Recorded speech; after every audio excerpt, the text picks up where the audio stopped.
Assalamu alaikum wa rahmatullahi wa barakatuh. Welcome back to our Zoom sessions. This is Imam Shakir Elsayed, and in this session we are going to try to answer your questions. So please, if any of you has any question on fasting, we will take those questions first. Please, as you log in and sign in, please put your questions in the Q&A section. She's asking, can I fast this coming Tuesday, which may be the last day of Sha'ban? And some people are telling her you cannot fast in the last few days of Sha'ban based on the hadith. What the people are saying is actually correct. The same sister is asking another question. Sister or brother, I'm not sure. What matters is the question. So in any way, she's also asking, can I take the cashback rewards given on my credit card? And the answer is yes, you can, because the cashback is a calculated gift from the merchant that the merchant and the credit card work out together, and they give it to the customer to encourage the customer to buy using this credit card as a promotion. So cashback on credit card is okay to receive. What else? Allahumma salli ala Sayyidina Muhammad. Now I'm getting a question here. Sister Maryam is saying, is listening to music haram during Ramadan or just in general? Well, listening to music is using one of your faculties, which is the faculty of hearing, to have fun and to enjoy or to give joy to your ears of something. And there is a lot in the Quran about putting your time, how to use your time, your faculties, and the gifts Allah has given you for something beneficial. And what the ears are made for is to hear the words of Allah, to hear the words of other people who are giving you good guidance, good direction, good benefits, teaching you something that you can use to get a good career. So our ears are not meant that we use it for fun. Of course, not all music are born alike, but to tell you the truth, Muslim scholars have divided into two groups. One group that says absolutely it's haram no matter what, and the other group says no, some music are okay and some instruments are okay, like the duf and this and this. And between the two, you find that music, generally speaking, would fall in the area of suspicious stuff. And you know that suspicious stuff is a stuff that does not fall as a fit category in the haram category or in the completely halal category. But the Prophet ﷺ told us, Al-halalu bayyin wal-haramu bayyin. Halal is clear and haram is clear, meaning in the Quran and the Sunnah, if something is halal, Allah talks about it as such. If something is haram, Allah talks about it as such. And or the Prophet ﷺ. So when something has a collection of opinions of well-grounded scholars that take two opposite views on one and the same thing, that definitely makes it not fall in the area of complete haram or complete halal. Where does it fall? In the suspicious area. The suspicious area is an area that the Prophet ﷺ says, avoid suspicions, because if you fall into the area of suspicion stuff, you are likely to delve into the haram.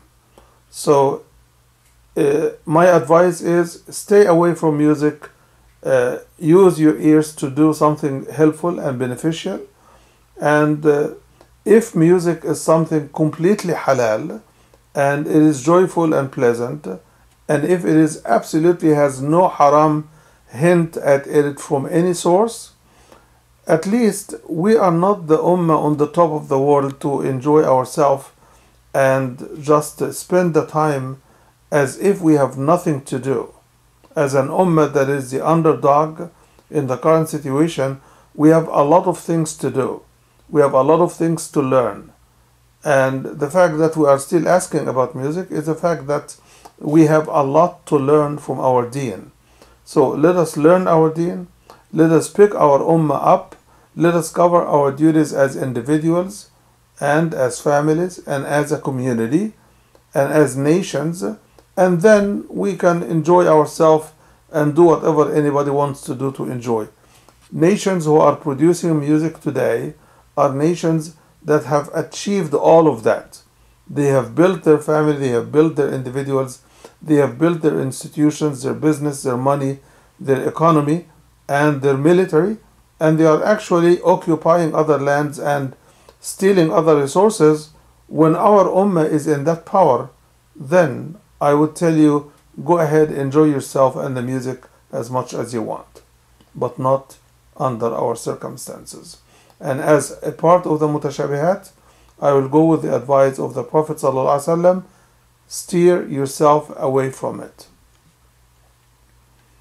Okay?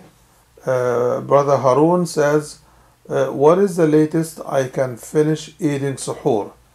The latest is when and if you are few seconds from Fajr Adhan time. But because the Adhan time and the minutes do vary, so I will give it 1 minute before the Adhan so that you are certain, you are sure.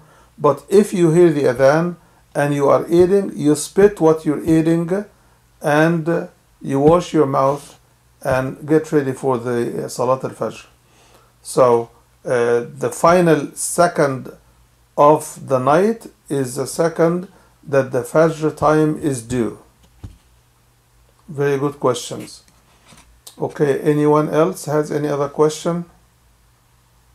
So Harun is a follow-up question saying, so it is not till dawn. No, it is not till dawn, but because dawn comes in the form of seconds, from 1 minute to another minute are few seconds. I suggest that you hold on and start your fasting and stop eating 1 minute before the Adhan time, just to be sure. And if you are eating during that 1 minute, that's okay. But don't put one piece of food in your mouth waiting for the Adhan to come. Is it appropriate to ask the difference between Qiyam Al-Layl and Witr? Yeah, very good question. It's appropriate always to ask Harun. Okay, the Witr is 1 rak'ah that you pray at the end of your night prayer. So if your night prayer is going to be your last rak'at that you do sunnah after Isha, and you're going to sleep until Fajr, then you do the Witr before you go to bed. But if you're planning to wake up before Fajr, then the sunnah is to delay the Witr prayer until before Fajr. Okay? So it really depends on your plan. So if you plan to sleep from Isha until Fajr, then pray the Witr before you go to bed. As far as Qiyam Al-Layl is divided into two areas or 2 times. One is Qiyam Al-Layl after Isha, to pray at night after Isha, or Qiyam Al-Layl that you do before Fajr, which is the last third of the night. If you do it at the last third of the night, which is close to Fajr, about 2 hours or 1 hour and a half before Fajr, then excuse me, this is called Salatul Tahajjud. And Salatul Tahajjud, it comes at the last third of the night. Salatul Qiyam, the early Qiyam, is at the early time of the night, which is any time after Isha prayer until you decide to go to bed. what are some ways that I can get closer to Allah this Ramadan if I am struggling with my Iman? Very great question. If you are struggling with your Iman, like many of us are, then this Ramadan should be taken as a chance to fix your relationship completely with Allah. How do we fix our relationship with Allah? So through certain stuff that we should do and focus on. Number one, do the fard prayer on time and get used to doing it. Because the best that Allah loves of what we do is as-salatu ala waqtiha. Praying on time is the best thing that Allah loves the most. So praying on time must be part of our schedule. I pray Fajr on time, Dhuhr, Asr, Maghrib and Isha. Those fara'id, I must develop two things. The love of the faridah. I'm sorry. The love of the faridah, the discipline to do the faridah, and the quality faridah performance, which means that you do the salah with khushu', that you read Quran and you change the type of surah or the kind of surah or the surah that you recite every time. When we turn our prayer into a routine, the shaitan comes in and we will be reading like a machine. We will be making ruku' and sujood and everything, but like a machine. But we will not feel the spirit of prayer. And this undercuts the purpose of prayer, which is to improve our relationship with Allah subhanahu wa ta'ala. So you need to work on this during Ramadan. The second thing is to use Ramadan as a chance to pray as much sunan as you can, which means the sunnah of Fajr, Zuhr, Asr, Maghrib and prayer. So when you pray the sunnah, it becomes like a protective fence to protect the faridah. The faridah is the Zuhr prayer itself, the Fajr prayer itself, the Asr, the Maghrib, the Isha. But the Sunnah are the 2 rak'ah you pray before or the 2 rak'ah that you pray after. Okay? So if you surround your prayer with a lot of Sunan, then you protect your prayer. The third issue is Ramadan is designated as a month of fasting because Ramadan is when the Quran was sent down. So Ramadan is not just the month for Taraweeh, it is also the month for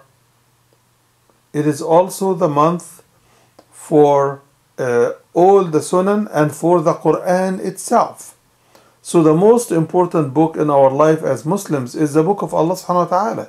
So if you have not taken time before to designate 20 minutes or more to read the Quran on daily basis, Ramadan is the time to give the Quran a very specific time in the day or the night, maybe an hour before Maghrib, or an hour at night, or an hour after Taraweeh, or half an hour after Taraweeh, or half an hour before Fajr, or half an hour after Fajr.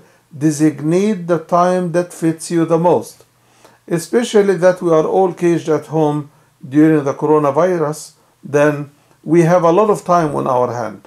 So to develop your Iman further, you need to go back to the words of Allah, and when you read the Quran, keep a translation next to you.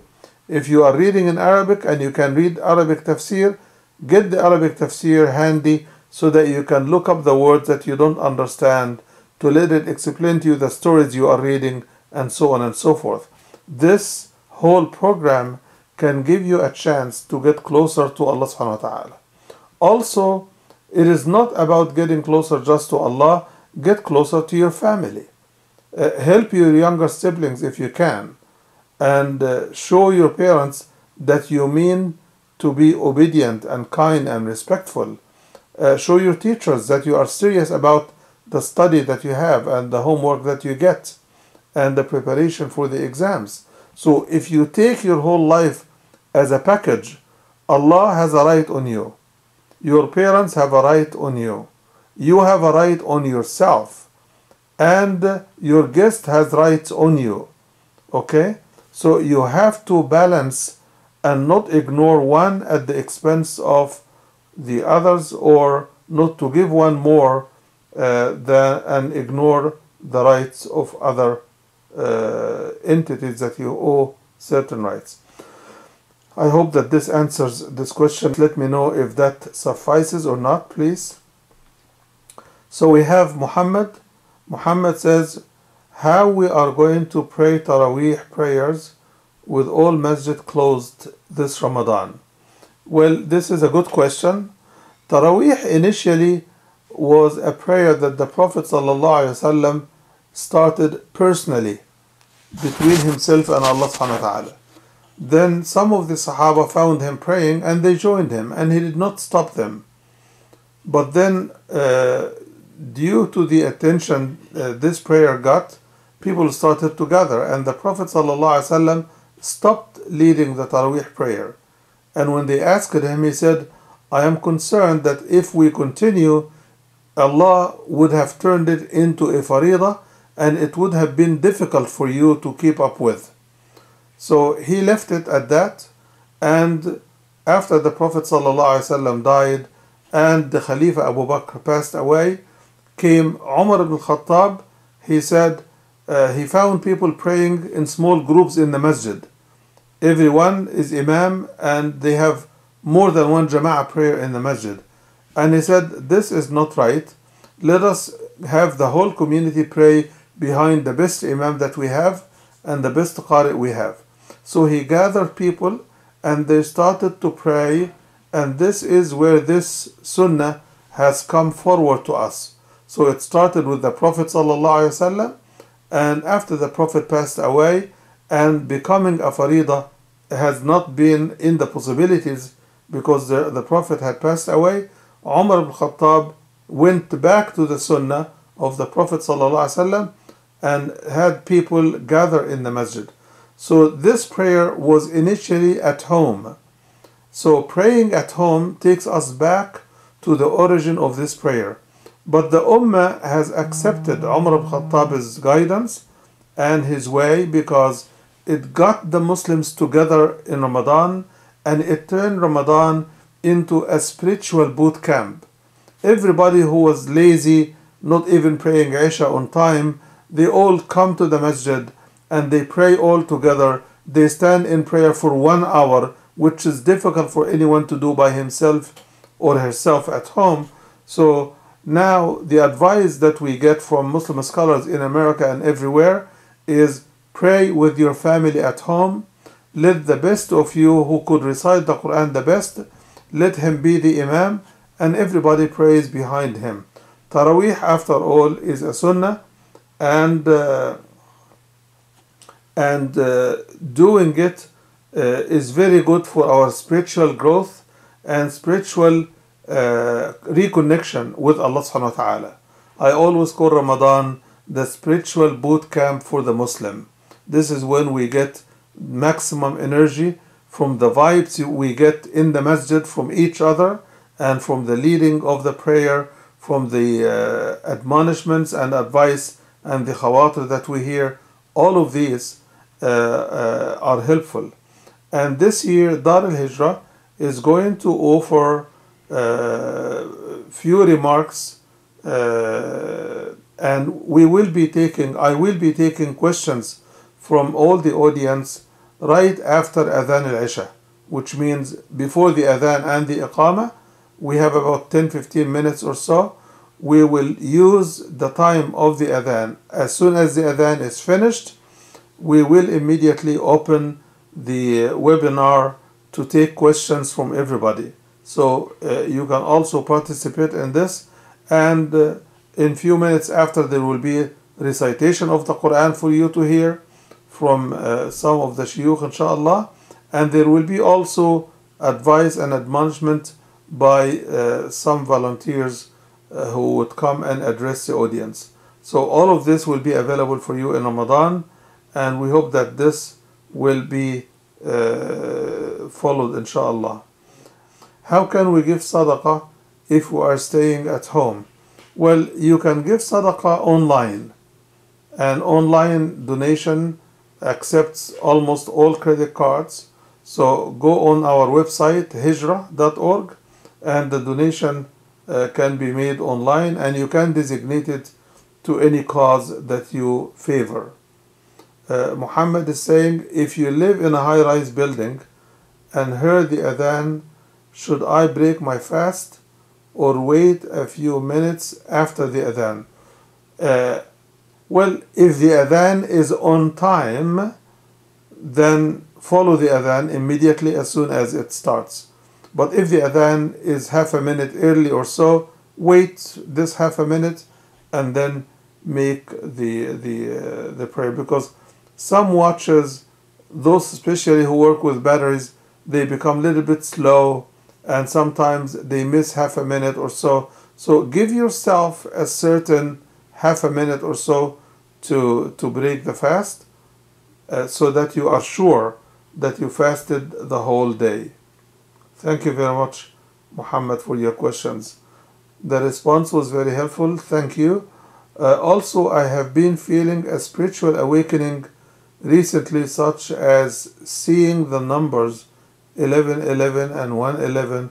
Does that have any significant meaning related to Islam? Not that I know of. No, I have no idea what these numbers may or may not be, or may point to anything.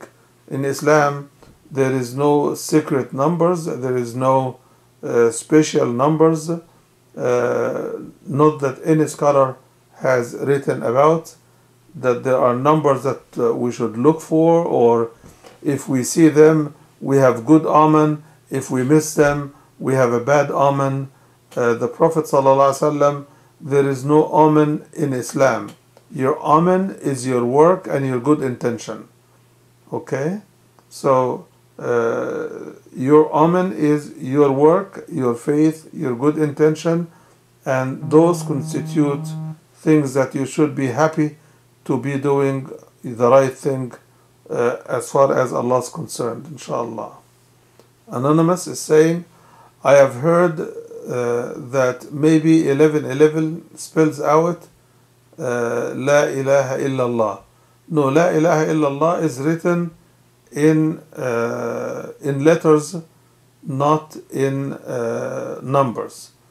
So there is no such a thing that I know of, or any scholar I have studied have pointed that 1111 or 911 or 711 are part of our Islamic traditions or culture. So I'm sorry, that doesn't mean anything for me. Sister Abdiya, Assalamu alaikum. Follow up to the Qiyam and Tahajjud question. If I pray 3 Raka'ah after Isha and it's 2 Raka'ah Sunnah, and wake up half an hour before Fajr and pray whatever Raka'ah I can, is that okay? Yes, it is okay if you go to bed after praying Tahajjud or after praying Qiyam and you wake up again before Fajr, you can pray Qiyam again or Tahajjud again. But if you had prayed Witr after the first Qiyam, then don't do 2 Witr in the same night. Don't do 2 Witr in the same night. I hope that this is clear, because the Prophet ﷺ says, La witrani fi layla. There are no repetition of Witr in one and the same night. Sister Abdiya again saying, Jazakallah khairan. May Allah bless you, Sister Abdiya. She is saying, if you normally fast Monday and Thursday, and Ramadan starts on Friday, should we fast the Thursday right before Friday? Well, the Prophet used to fast Monday and Thursdays, but he used to stop fasting the last few days of Sha'ban. The last few days of Sha'ban, he used to break the fast so that his body and his spirit are ready to take Ramadan on, because Ramadan is a change for our system, physically, mentally, and spiritually. so that you become strong in Ramadan, I would urge you not to fast the next few days until it is Ramadan, inshallah. Jazakumullah khairan. If there are no questions, then I want to thank you very much, everybody, for joining. We hope that next time, at least everyone will get a new participant, one of your friends, sisters or brothers, to come on so that everybody can benefit from their discussions, engagement, and questions. Thank you very much. Assalamu alaikum wa rahmatullahi wa barakatuh. سبحانك اللهم وبحمدك نشهد أن لا إله إلا أنت نستغفرك ونتوب إليك. I hope that brothers and sisters who are with us online invite their children to come and join and participate, ask questions, and we will try to help everybody as much as we can. Thank you very much again. Assalamu alaikum wa rahmatullahi wa barakatuh.